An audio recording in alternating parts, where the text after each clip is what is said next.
Girlfriend বয়ফ্রেন্ডের Facebook picture গুলা এত এত লাইক আসে যে আজকাল ব্রেকআপ করাটা একটা কঠিন ব্যাপার হয়ে গেছে। ব্রেকআপের টপিক নিয়ে যখন গার্লফ্রেন্ড তার বয়ফ্রেন্ডকে ফোন দেয় তখন প্রুং প্রুং প্রুং প্রুং।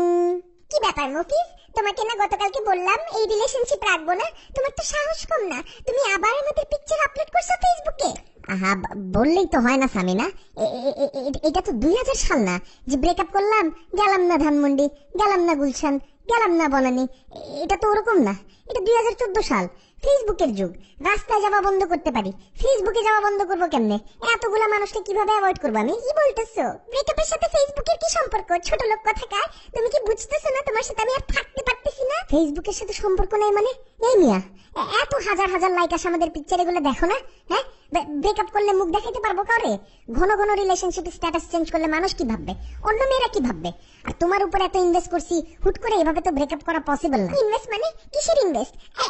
আমি কি তোমার বিজনেস নাকি? হ্যাঁ, কিসের ইনভেস্ট করছো তুমি? কয়টা কাপড় কিনে দিছো? এই যে এবার 31 এ একটা অ্যাপল জুস খাওয়ানোর টাকা ছিল তোমার? থাকবে কোত্থেকে? কিভাবে থাকবে আমার কাছে টাকা? ফেসবুকে পিকচার তোলার জন্য মাসে মাসে কাপড় কিনি না? আগে তো এক কাপড়ে গোসল, এক কাপড়েই দাওয়াতে যেতাম। এত লাইক কি এখন সাদেই আসে নাকি? কাপড়ের একটা ব্যাপার আছে না, কাপড়ের উপর ইনভেস্ট করতে হচ্ছে না?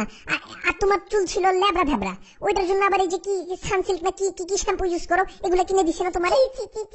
তোমার মতো ছোট লোক দেখি না আমি। আমি আর এক মিনিটে তোমার সাথে থাকতে পারবো না মফিজ। আহা, থাকবা না ওইটা নিয়ে আমরা ডিসকাস করবো, তাই না? আমি তো হুট করে তো এখন আর ফেসবুকে বলতে পারি না যে আমার গার্লফ্রেন্ড মারা গেছে। এটা কি বলা সম্ভব? আমি মরবো কেন? আমি তো ব্রেকআপ করার কথা বলতেছি। ব্রেকআপ করার কথা বললে তার ব্রেকআপ করা যেতেছে না, তাই না? আমার তো মানুষকে তো একটা ভ্যালিড কথা বলতে হবে, নাহলে তোমার সাথে আজকে ব্রেকআপ করলে কালকে অন্য মেয়ে আমার সাথে তো ছবি তুলবে না, হাজার হাজার মানুষ দেখতেছে না, তখন কি বলবে? যে আপনি তো ঘন ঘন মেয়েদের সাথে ছবি দেন। এটা একটা তো সমাজ বলে তো একটা কথা আছে। আমার ওরকম চিন্তা করে একটা সেটেলমেন্টে আসতে হবে। আপাতত এই টপিকটা বাদ দাও। হ্যাঁ, আমরা এটা নিয়ে পরে ডিসকাস করবো। কয়েকদিন যাক। আমি ঠিক আছে, জানতে তুমি মাথা ঠান্ডা করো। হ্যাঁ, আমি দেখতেছি, এটার একটা ব্যবস্থা আমি নিচ্ছি, তুমি মাথা ঠান্ডা করো।